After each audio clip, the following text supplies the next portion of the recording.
আলহামদুলিল্লাহ, আপনারা জানেন যে আসুন্নাহ ফাউন্ডেশনের প্রতি মানুষের যে আস্থা, মানুষের যে ভালোবাসা, এইটা আল্লাহ রাব্বুল আলামিনের দয়া। কারণ আসুন্নাহ ফাউন্ডেশন যেই সময়ে এইবারের বন্যায় 600 টনের ডিক্লেয়ার দিয়েছিল, সেই সময় আসুন্নাহ ফাউন্ডেশন আল্লাহর খাজানার দিকে কেবল তাকাইছে। তখনও বন্যার কালেকশনের জন্য 1 টাকারও ডিক্লারেশন দেওয়া হয়েছিল না।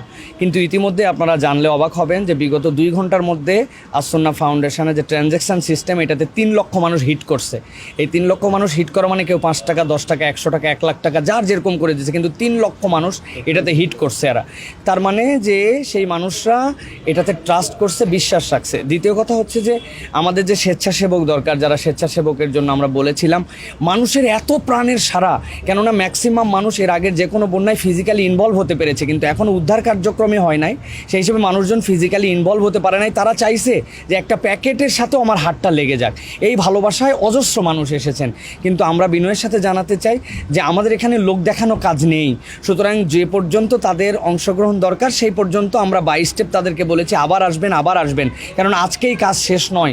আমরা ঢাকায় থেকে অনুভব করতে পারছি না যে বন্যার তীব্রতাটা ঠিক কোন জায়গায় পৌঁছাইছে। এটার পুনর্বাসন পর্যন্ত আমরা হিসাব করতেছি আরও 3 মাস আমাদেরকে মিনিমাম কাজ করতে হবে।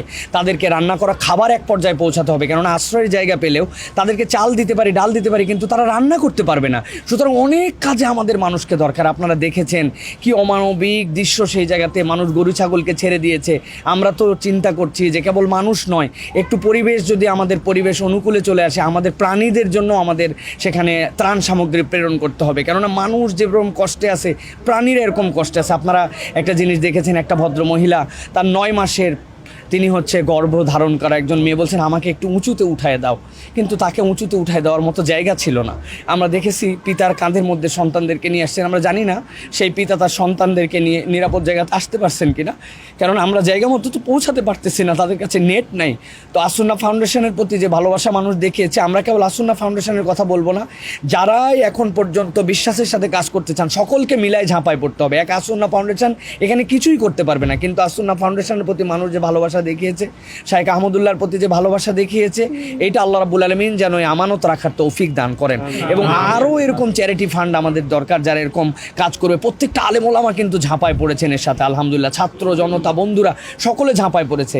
একটা বিষয় আমি আমাদের যারা আক্রান্ত হয়েছেন তাদের কাছে হয়তো কোনো সময় বার্তায় যাবে, আমি তাদেরকে বলতে চাই যে আপনাদেরকে আমরা ভুলে যাব না ইনশাআল্লাহ।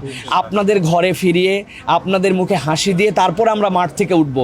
আমরা কেবল লোক দেখানো কাজ করছি না, আমরা আল্লাহর সন্তুষ্টির জন্য আপনাদের আমানত নিয়ে কাজ করছে। আর স্বেচ্ছাসেবক ভাইরা যারা আসছিলেন, আপনারা কাজ করতে পারেন নাই, দেখেন এটা বাংলাদেশে বিরল একটি ঘটনা যে চাহিদার তুলনায় স্বেচ্ছাশ্রম দেওয়ার লোক বেশি। সব জায়গায় লোককে ডাকতে হয়, কিন্তু এই জায়গায় মানুষ স্বেচ্ছায় আসছেন। আল্লাহ রাব্বুল আলামিন যেন আমাদেরকে এই ভালো কাজের সাথে সম্পৃক্ত হওয়ার তৌফিক দান করেন।